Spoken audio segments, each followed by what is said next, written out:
G'day everyone, welcome back to Pete's Investing. This is June 16, 2023. This is a US S&P 500 update. You can see here primarily we're looking at a bullish scenario on our weekly, bullish on our daily, and also just turned bullish on our hourly chart.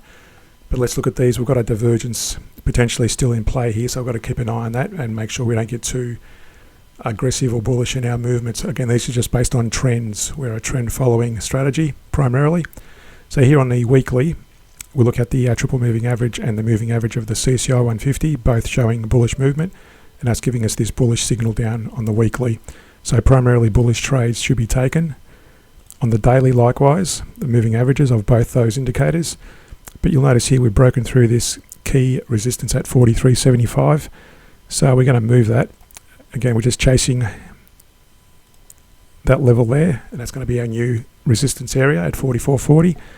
So we'll see how that goes in the coming hours and days. So again, bullish on the daily. Now on the hourly, there's a slightly different story. If I zoom out, you can see here we did draw initially this slightly bearish outlook on a CCI versus a bullish momentum on the price chart.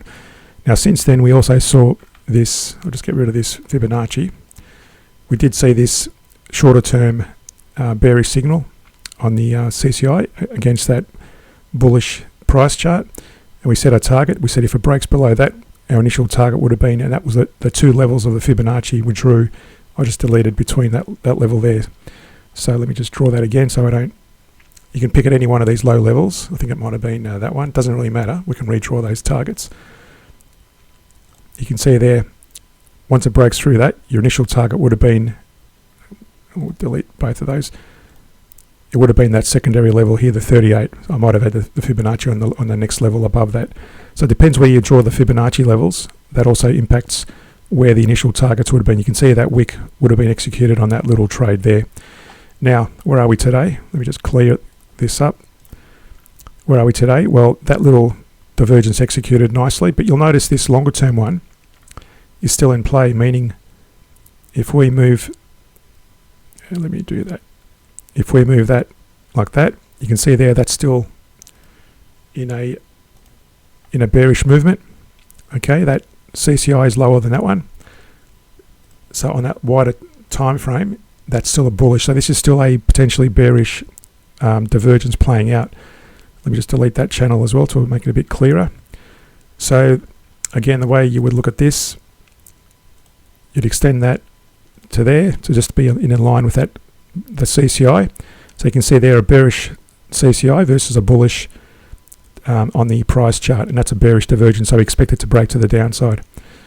So what we're going to look at is that potentially if it starts breaking much lower and it starts threatening this lower channel, then we're going to set a target, and that target will come back probably from that lowest Fibonacci up to that point. I won't draw those targets yet, but if it starts breaking to the downside, then we'll set those targets.